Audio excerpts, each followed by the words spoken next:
Welcome to the Women in Transport podcast. I'm your host, Shireen Ali Khan, and this is season 2, where we are covering everything intersectionality. We're looking at the layers that make us who we are. We're looking at privilege, looking at oppression, and really what makes us human. So welcome to the Women in Transport podcast. I'm your host, Shireen Ali Khan, and today we are focusing on South Asian Heritage Month and really leaning into the pioneers that have been building our sector to where they are. We've got lots of exciting interviews for you to listen in on today. Welcome, Sathi Singh. Tell us a little bit about yourself. I don't want to over-introduce, but tell us where you're working right now and what your introduction to the transport sector was, because from my understanding, it was quite a varied introduction, wasn't it? Yes. Hi, Shireen. Thank you for having me here. And it's a pleasure to be taking part into this podcast. So my name is Sathi Singh, and I am head of the project management office within Southeastern Trains. I've been part of the transport industry, thinking back at it now, since 2001. So I would say my career first started within transport when I had one of my more junior roles back in 2001 with the British Transport Police. This was part of the London Underground area where I worked as a project support executive. I then spent the next 15 years with Transport for London. And since then, I've been working with a number of train operating companies. Wow. And because this is for South Asian Heritage Month, what is your heritage? What does that look like for you? So my ancestors are originally from India, so have got an Asian heritage. However, back in the colonial days, my ancestors migrated to Trinidad in the West Indies, and I am now the 4th generation of Asian descendants born in Trinidad. With that said, I migrated to the UK about 30 years ago, and I have now lived more years in the UK than I have ever lived in Trinidad. But still, my South Asian heritage has always been very prominent in my upbringing and also in my day-to-day lives even now. And that has significantly influenced my work and experiences. And also, just being able to add value and to bring that culture. This has really taught me to be resilient, and it also helped, with teamwork and problem solving. So it's valued. It's brought a lot to me in terms of building that strong relationship with colleagues and stakeholders and fostering that collaboration and mutual respect. Yeah, absolutely. Thank you. And it's really interesting because, being for South Asian heritage, it really is a story about migration, because a lot of people have come over to the UK for various different reasons, various different times. But I think you quite, rightly put it on the head around. And I think when you're of a migrant community, you often have to rely on other people. And so that sense of wider community, I can really see that in the transport sector as well. So thank you for that. What was it like when you first joined the sector? So even whether it was BTP or your first kind of solid transport role, what was it like? When I first started with British Transport Police working in their corporate services office, I think the proportion was possibly 1 to 5 at that point in time in terms of women versus men. And you can see that that's changed. I think moving into Transport for London, again, it wasn't so much of that gender difference, but certainly there was the cultural difference. I remember in one of my work experiences, it was I think I must have joined around July time. This actually resurrected with me quite a lot, and I joined a particular train operating company, and it's not so long back. And it was around October, November time when we normally celebrate Diwali. And I booked a day off for the festive season and for Diwali. And I remember my manager walked up to me and said, "So what is Diwali?" And you should see the shock horror on my face. And I mean, that was only a couple of years ago. Wow. So to sort of integrate the team, I got a lot of festive treats, and we had like a Diwali lunch, and I brought little diyas in, and it was lovely, And I think that is something that really stands out for me, because that was my contribution of bringing my South Asian culture into the workplace. And I think after that, year on year, I think the office really looked forward to it. Hang on, that was 2 years ago. It was a bit more than that. It was maybe about 4 or 5 years ago. Okay, but wow, that 4 or 5 years ago is not that long ago. So It's not it's that really long ago. interesting, actually. Yeah, we talk about intersectionality. It's really interesting. So some of the things that you think are just normal things to know and usual things to know, even they actually, people still need educated on and support in that understanding. But yeah, what a great opportunity to then, as you say, bring that heritage into the workplace. Yes, yes. So it's just, like you've seen it transformed. I think we're in a lot better place now, but there is always room for improvement, and we still have some way to go.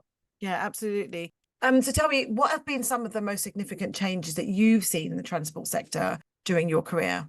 I've seen a number of major changes since I've been here. Within 23 years, if you kind of reflect back, I think I've seen, the whole ticketing piece across the industry. If we kind of look back at the good old paper ticket, we've now moved into Oyster. We've got digital and contactless.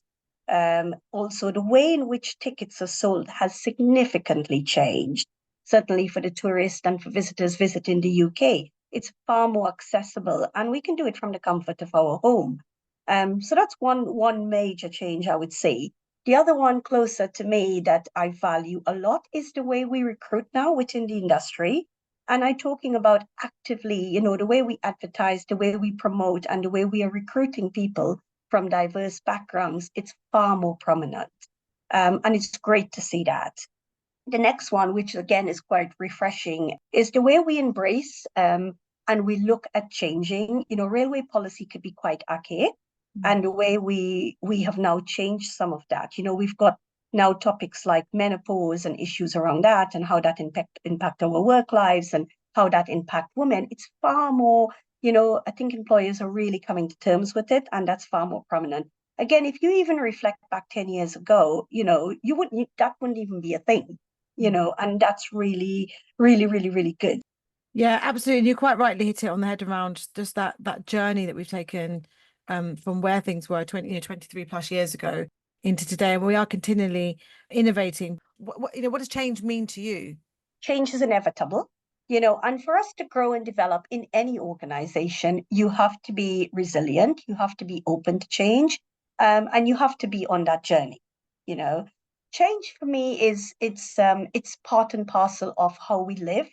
It's that constant growth, and to embrace that in a positive way. I think what's the phrase? That change is the only constant. I think it's something like that, isn't it? It's Yes, the only thing we really yes. rely on.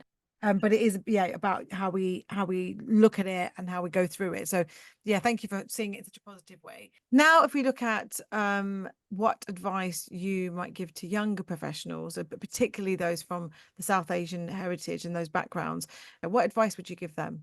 I'd say firstly, be yourself. Your background can be a significant asset in understanding and addressing the railway customer needs. Secondly, if you were to join the railway, I would say be resilient and adaptable. The railway is a lovely place to work. It requires an open mind. As I said, it's constantly changing. We are always looking for people to bring that sense of diversity and inclusion, and to bring that understanding, and to bring that certainly the experience on themselves. Be resilient, navigate yourself, stay focused, and be willing to try. Be willing to try the railway. Wonderful. Thank you so much for your reflections today, Sati. And I'm really looking forward to hearing about all the projects that you've been working on and continue to. Thank you, Shireen. Thanks a lot. Okay, wonderful. So as we continue on our journey through South Asian Heritage Month and really looking at those pioneers of the sector, I'd now like to invite Hitesh. So Hitesh, please introduce yourself. Tell us a little bit about the career that you started and what really drew you to the transport sector. Hi, yeah, my name is Hitesh Mandalia. I joined London Underground, as it was called then, in July 1998, many, many, many years ago. I actually joined by fluke, actually. I came from a successful business background, had a couple of businesses, wasn't really doing much. And I had an uncle in the organization, and he said, well, why don't you try out? So I went to a job centre at Baker Street, passed the initial assessment, got called forward for another series of assessments. And my competition was they're all graduates, actually. I thought I've got no chance of getting this job. But yeah, no, got through further interviews. And yeah, that's where my career started. Started as frontline staff at King's Cross. Really didn't like the shift work. Really didn't like the shift work. it was an okay job. I only came here for a temporary period, but yeah, I've been here 26 years. As soon as I got the opportunity, I went part-time in Harrow. That's where I was living at the time. And then got talked into applying for a ticket office role. So started selling tickets at London Underground, and then moved on to become station supervisor. I did that for about a year or so, but I thought, no, this isn't really the job for me. I really didn't feel safe. Fairly hostile environment, working by yourself on quiet stations. You don't know who's coming off those trains, etc. And then opportunity knocked. I used to work on a station where we developed Oyster, and the revenue team said, look, don't hand in your notice. There's a secondment going. Apply for it. So yeah, kicked off mobile technology for frontline staff as a senior user. Yeah, after about a year, then moved into scheduling, and I've been there ever since. Tell me about some of those early days. Like I know you said about the shift work, and I managed to actually interview my dad for this podcast episode, and it got me reflecting on a lot of the times when he worked frontline for a really long time. But I remember he was always on shift. Like there were times we just didn't see him because he was always out. And how did you cope with some of the the aggressions that you described? And was race ever a part of that? Tell me more about that. Well, I think you hit the nail on the head. I mean, my daughter was only one at the time, and yeah, I wasn't spending any time with the family. And you do 7-day shifts. We used to do nights in those days as well. So not nice. I mean, central London, a lot of people coming through Friday, Saturday, Sunday. Lots of people have had too much to drink, a lot of intoxicated passengers. Yeah, I've seen the violence. I've seen staff getting beaten up, etc. I've seen passengers being beaten up. And not only on busy stations. I mean, I was working out in Ruysdael Manor, and I've seen elderly people getting beaten up by young louts. Lots of graffiti, all that sort of stuff. And I must say, the response time for if you call the British Transport Police, response time wasn't great in those days. So you just had to deal with it, and that plays on your mind, And I remember a massive supervisor we had, really, really muscular, and he was threatened to be thrown on the tracks. And I thought, well, I'm tiny, if that happened to me, I would be on the tracks, So I made a conscious decision. I'm not too frontline work anymore, and I still feel for people who are doing it, Yeah, you do. I do wonder actually sometimes when you're on those stations, and you see people kind of by themselves. As you said, you don't know about the risks that are around you. So how could you calculate for them? Exactly. You mentioned that some of your roles are around new technology and kind of bringing that in there. So it sounds like you've been involved in a lot of change. What other innovations have you seen throughout your career, Hitesh? Well, it's technology. I mean, in terms of software we use, especially because in establishment planning where I work, we do timetables, drivers rosters, station staff rosters, and how we've tried to grasp technology to make the job easier. Not always the case, because it's quite a complex technical role. It's always been done, well, it used to be done by pen and paper, lots of rubbing out. And yeah, systems are a great thing, but they've got to think like human. And that's been really, really challenging. So tell me, because this is an episode for South Asian Heritage Month, I really want to talk about your South Asian heritage. What is your cultural background, if you'd like to share that, but also how has your culture influenced or your experiences just in life? What have they done and what do they mean for you by working in the transport sector? Well, my dad was born in India. My mum was born in Kenya, both Indian heritage. I was actually born in Kampala. Moved here in 71, just before everybody was kicked out of Uganda. And for me, my South Asian heritage, it's I always believe wherever I've worked, it's my organization. So, and I love working way beyond my grade. So I would talk to directors, executive members, etc. And I talk to frontline staff, just to get a concept of what's actually happening. You develop friendships, you got your finger on the pulse, you know how the organization is running. And you can't do that basically sitting behind an office, not talking to anyone, It's that ethos that it's my organization. I want to do the best I can. And not being afraid, I don't mind talking to people. I've spoken to the Commissioner of Transport for London on several occasions, all of them across the years. So when people say, "Oh, how could you talk to them?" No, they're human. I'm human. So everybody's equal in my eyes. So, and that's helped.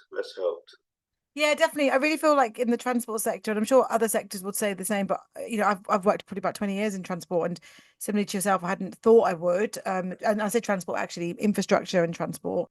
But somewhere along the line, you meet this community of people who, I think it's the shared value and the shared purpose, and you might not know the person that's in front of you, but you're in it for the same reasons and that same want. And I think when you meet people like that, there's a real kind of vibe, there's a real energy that you just kind of get on and do stuff. And I think you're right, like regardless of seniority, you're there to serve customers or you're there to put in innovations. But TFL's thing is about keeping London moving, and actually you genuinely feel that when you speak to colleagues, because that is your shared purpose and your shared vision.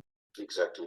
One thing I've found is people who have had to move country, whether it's regardless of reasons, actually, whether it's needing to move or whether it's wanting to move, there is a sense of innovation, because I feel like they're very adaptable to change, and I wonder if some of that is from some of the things you maybe had to go through as a child, and you mentioned some quite political things as well.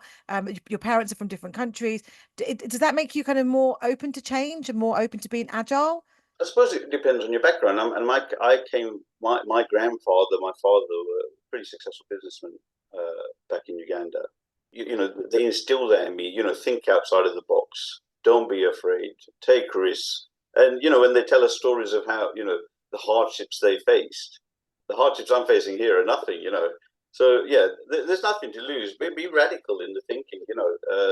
So often if you upset someone just because something's been done one way for many, many years doesn't mean it can't change, And I think that's the novel approach well, a lot of South Asian people bring to the organization. And the other thing is we get on with it, recognition is probably not always there, but hey, that's part of life, How do you feel about that, about recognition and it not always being there? Tell me more about that. For many, many years, you feel there's a certain ceiling, you can't go any further, Yeah. And because we just get on with it, we don't make a fuss. Hitesh, tell me, what do you see as some of the trends that might be coming out in the transport sector? Because you have seen so many different roles. I'd love to hear about some of those innovations.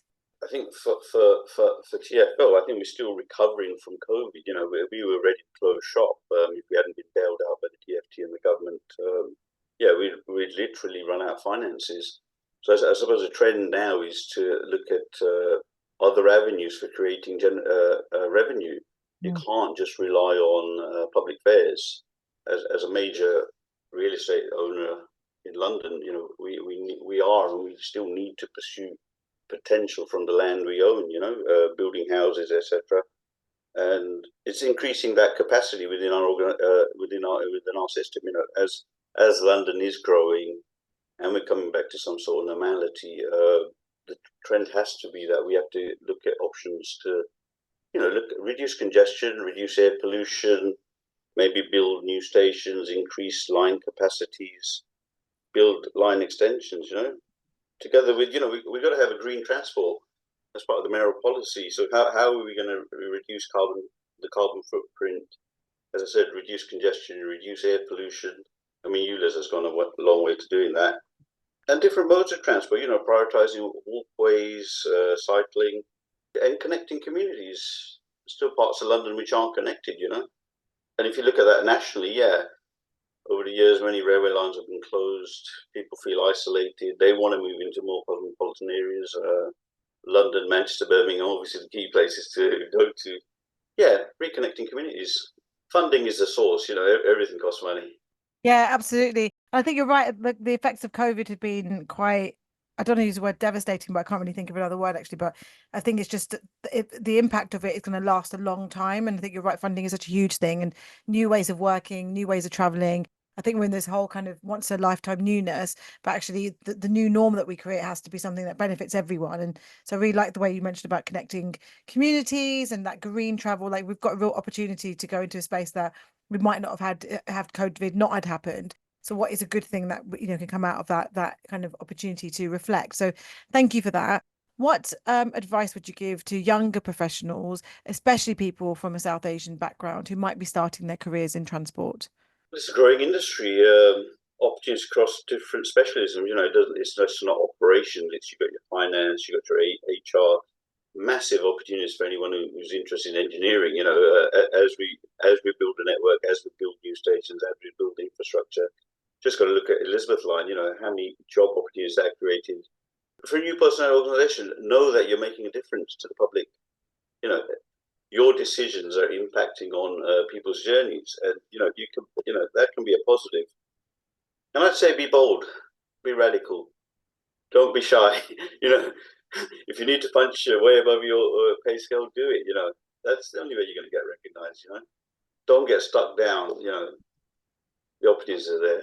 I love that. Great advice. I mean, if I heard that when I started in the sector, I think you're right. It's just about those innovations, about being positive. And I like the way you say, don't feel afraid of like kind of, punching above your pay grade, because I think when you work in organizations where it is so graded, it's really easy to just kind of sit within that level and say, well, I can't reach up, or I can't do this. So yeah, thank you for that. Just positive outlook and that real kind of tangible takeaways for our listeners. Thank you, Hitesh. No problem. Thank you. Hello, I'm Sonia Byers, Chief Exec of Women in Transport, and you're listening to the Women in Transport podcast.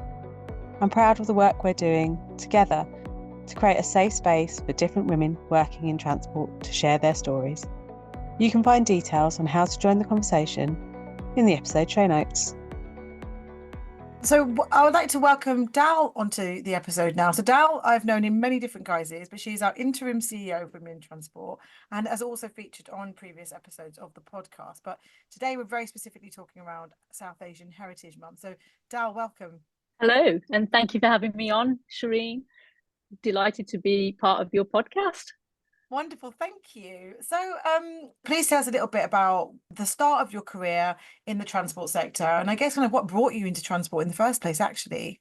So I've been in transport for over 30 years now, and I can't believe it myself sometimes when I think back on it. Accidentally, so it was my second job. It was the year I was going to get married. So I was going to get married in the July, lived in Wolverhampton, working at Wolverhampton Council, and we were like I say, getting married in July. In February, I thought, well, I better start looking for a job closer to where I will be in Birmingham. So I applied for a role for West Midlands Travel Limited at the time, who were the local bus operator, got that job and ended up commuting for 6 months whilst the wedding took place and I moved home and what have you. So that was kind of the background. So it wasn't because of transport I moved. It just so happened to be transport. But then I never looked back since. I really valued my time at West Midlands Travel Limited. My contributions began to be kind of recognised in the mid-2000s. So I'd been there for nearly 20 years, 2 daughters later. And then all of a sudden, the stuff that I was doing in my role was very kind of customer facing. So it was bringing on board more customers, looking at how we grow our patronage and our customer base. And I was the sales and partnerships director on the exec board for our bus division by the time I left late last year. And I was responsible for the business development and resale landscape. And so then late last year, I thought, well, 32 years in the bus sector, again, like I say, it was going back to being re-regulated and a whole seismic shift. And I thought, do you know what? It's time to leave and take on new challenges and almost feed back my experiences and what I've learned and almost be a role model for people joining the industry. So that's kind of me going full circle back to where I first started. Yeah, absolutely. It's interesting, isn't it? You said around being, going back full circle and also around the regulation and the deregulation. And people have been asking, kind of chomping at the bit, actually saying that we should have some central regulation over transport systems. It's really interesting, that generational shift that seems to happen, where things are good, things are bad, things are good, things are bad. And it's almost just kind of like, in the wind sometimes. But tell me what the culture was like when you first joined the transport sector. What was that like being a South Asian woman? It's only when you look back that you think, actually, yes, it was all very male, very white, old grey men is what I can remember. No one looked like me. So when I first started, another girl started at the same time, and there were 2 of us in a similar position, and she was white. And I remember thinking at the time, she's getting a lot of the opportunities and kind of I'm being overlooked. And at the time, you're young, you're inexperienced, you don't really know, is it you, is it them? And so you kind of roll with it. So it was there in the back of my mind, but not at the forefront. And I always had to try harder and just to get noticed and have my ideas looked at and what have you. It wasn't really like a retail environment you'd see today. So very staid in its thinking. You'd got people that had been there since they were very young and into their kind of pensionable years, staying in the industry. So it was lacking innovation, lacking new blood, and kind of the perspectives around bus travel were very kind of staid and stale. Representation was quite low. You didn't see people that looked like you, other than bus drivers, who were kind of, from the very beginning, there were very many like Black and Asian bus drivers. That was always kind of the fabric of bus driving and bus society. But outside of those roles, very few people that looked like us driving change and innovation throughout the sector. In the 2000s, my role kind of changed to actually having a positive effect on getting more customers to use buses. And we revolutionized the ticketing systems. So went away from change and exact fare to looking at mobile ticketing, contactless. So I led some huge projects while I was at National Express, taking customers on board that journey, moving away from physical change and looking at getting new blood onto buses in the way that they are used to transacting in normal retail environments. Why would the bus be any different?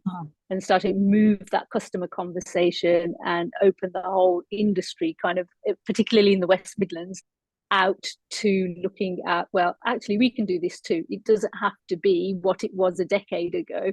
And let's move the change at quite a pace. And that's what then happened. There was quite a pacey change within the bus sector, and people were noticing bus a lot more, and it was having that kind of dynamic effect within the communities, within kind of the local authorities area and influence that, you know, but if we embrace the right types of technology, we could make a significant shift in the air quality, in net zero, and work towards those goals.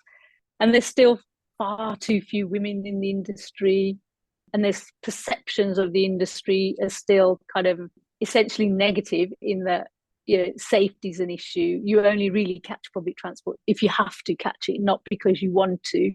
Even though a lot of investment's gone into electric vehicles, the look and feel of a vehicle, the technology on board a vehicle, reducing all those barriers that you had to really go somewhere and find out how to catch a bus. You can now literally get on a bus and put whatever you've got in your pocket on the reader and travel. And the kind of the changing face of your community as well. It's become far more multicultural, far more demands of the communities are different now. Places they go to, you know, what they seek out of public transport, how it serves its purpose for the wider community. Those kind of, I suppose, optics of why you have a public transport system to serve the community and the wider needs of the community, that needs to change as well, I think. I think the progress there is relatively slow still. What do you think some of the challenges might be for South Asian professionals joining the sector today? I think that they'll be very similar to what I experienced all those years ago. And you'll know this, Shireen. So South Asian people, so my parents came from the Punjab back in the early 60s. And they came from India. They were given an opportunity in Britain and to make a life for themselves. So they knuckled down, they work hard, they tried to fit in to the communities. And part of that was almost changing their personalities. They head down, do the work they needed to do, not be controversial, not make a name for themselves. They were basically getting on with it because they were grateful that they'd got the job. I'm a Punjabi Sikh, so a lot of what we do is around service and serving communities and what have you. So it's not about what's in it for yourself. It's about what you can give to people and serve people. So that's kind of the mantra with which we all grew up. And I think that sometimes affects when you go into a working environment, you keep those values. So your peers don't necessarily share those values, but you keep your head down, you're not vocal, you don't disrupt, you carry on doing what you need to do. Whereas other people around you are like advocating for themselves and pushing for those promotions. You're just like hoping that you get noticed because of the work that you're doing, and that you're doing some great work over here, but you are somewhat invisible unless you're advocating for yourself as well. So I think the one lesson that I've learned And it wasn't until like more recently in my career and probably when I went into the boardroom and saw it being played out at a much higher level, that I realized actually the only person that's going to advocate for me is me. And I need to get comfortable with doing that for myself. And that I found really difficult. I still do today. I mean, talk about imposter syndrome. It's off the charts sometimes when you look at going into a boardroom and no one looks like you. They're not speaking the same language as you. They've all had a different education to you and a different upbringing.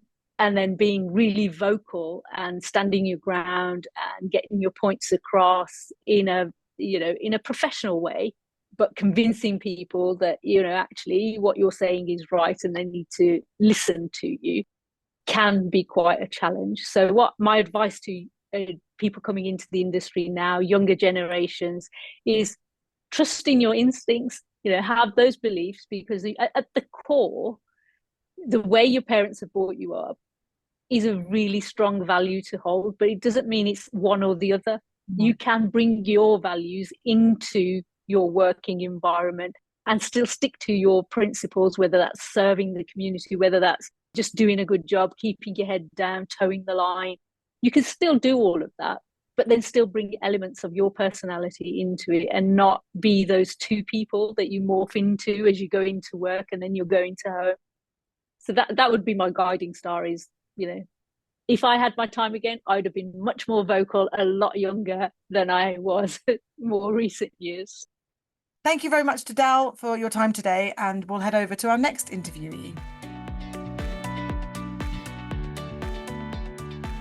Now get to interview my dad. Like, I never thought I'd be able to say this, but welcome, Dad. Yes, thanks very much for inviting me. My name is Liaqat Ali. Thank you, Dad. I would call you Dad for this, but yeah, Liaqat Ali. Yeah. And for this episode, we've been really looking at like pioneers within the South Asian community for South Asian Heritage Month. But just understanding that within every part of life, there's always people that came before you. But certainly in the transport sector, where it is such a family, and there are some people who've worked in the sector for a really, really long time, but equally some people might kind of jump in and out of sector.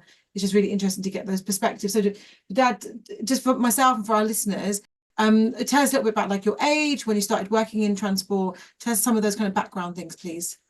Yeah, I came to Great Britain soon from South Asian Heritage on the age of 14.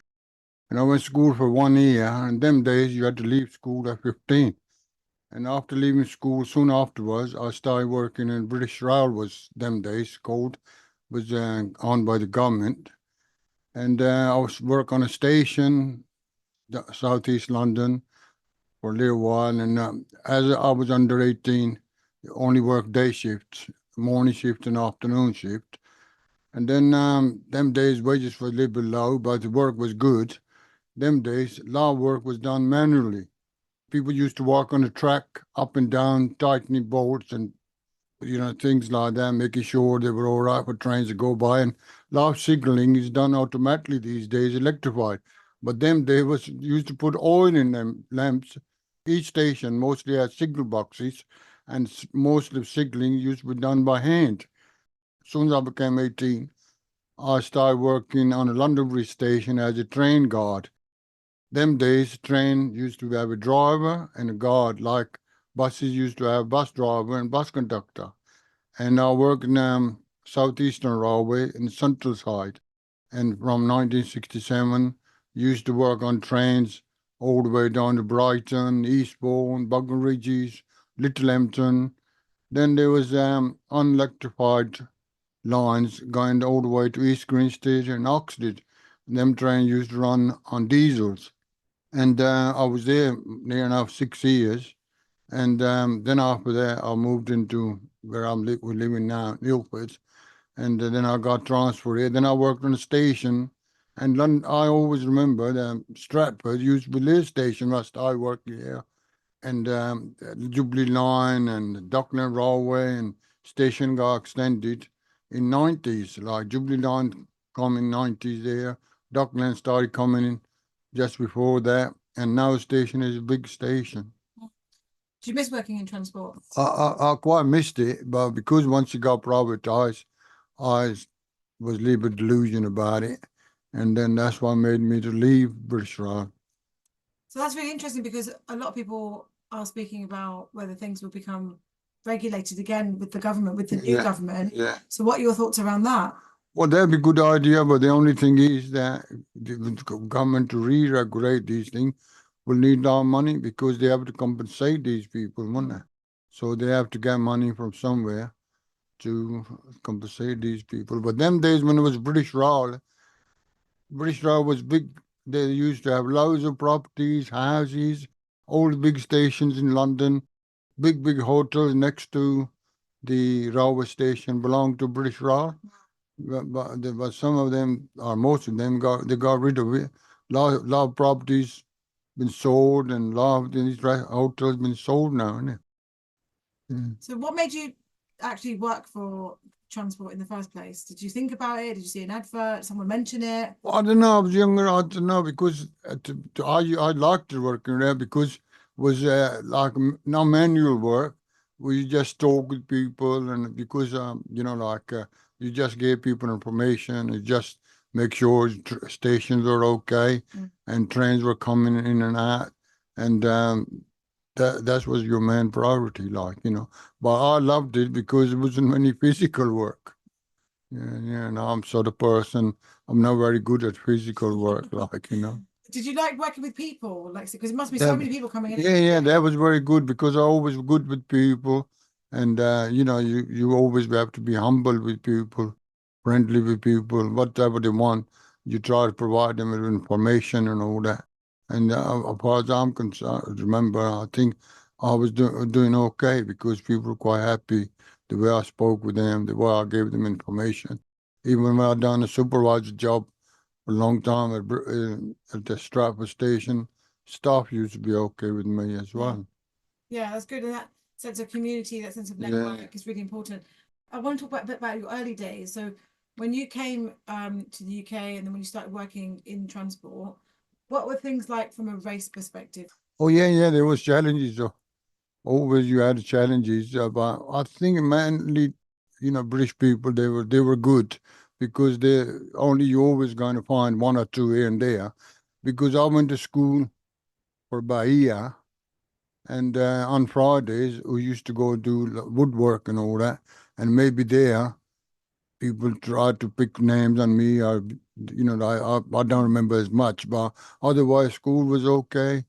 Was all right. And I remember one of the teachers trying to give me extra milk, and we was only two brown people in the school. And later in life, I remember, and I used to think, well, maybe, but thinking that we come from poor countries, and maybe we need building up, Yeah, but people like that who notice and help, how important is it to have people like that in your life? It's very, very important because I always remember, because the city is called Bradford, and the bloke called Bradford worked with me, and he said to me, "Oh, you've been working for 5 years. Haven't you thought of buying a house?" And I said, "Oh, no, I never thought of buying a house." And I was only 20 then. And soon after he mentioning it, I went straight away to buy a house. But them days you had to be 21, so I had to wait a few months, and the house was transferred in my name beginning of 1970. And that was, people that sort of age probably don't think of that, buying a house because there's the big deposit needed, this and that. But them days, although things were not cheap, but prospectively they were reasonable. Yeah, absolutely. But I think if someone hadn't mentioned it to you, you might not have thought that. Might have thought about it. Yeah. From our generation's perspective, where we're born here, and I found out a lot about my kind of Asian heritage when I was a bit older, and you got the internet or you got music, and I think we're quite lucky in a way where those countries that are far away can seem a lot nearer to us because we've got instant access to it. But I wonder when you first came over, you couldn't just WhatsApp there was email back home or anything like that. No, it was very hard, because not hard as such, but if sometimes you had to write letters. There was not even landline everywhere either, were they? But even here, things were different. A lot of people say that things are modern, but even 60s, most places used to have outside toilets. Things are different. Not hardly any house has central heating. But what advice would you give to younger people, especially like South Asian kids coming in? Yeah, because like transport is good. The main thing is like security, because job is secure. You once you get into like railway or even other transport sectors, like National Health Service as well. But these are secure jobs, and secure job means you got security for life.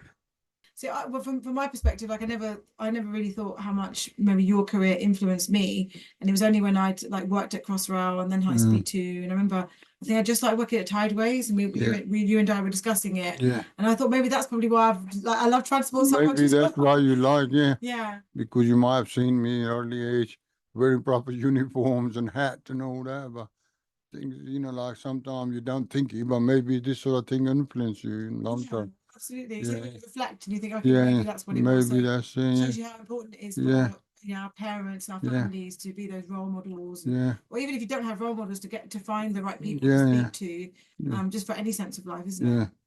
Great. Thanks, Dad. Thank you so much for that. Well, you're welcome. Yeah. Thank you to our listeners, and I look forward to joining you at the next episode of the Women in Transport podcast.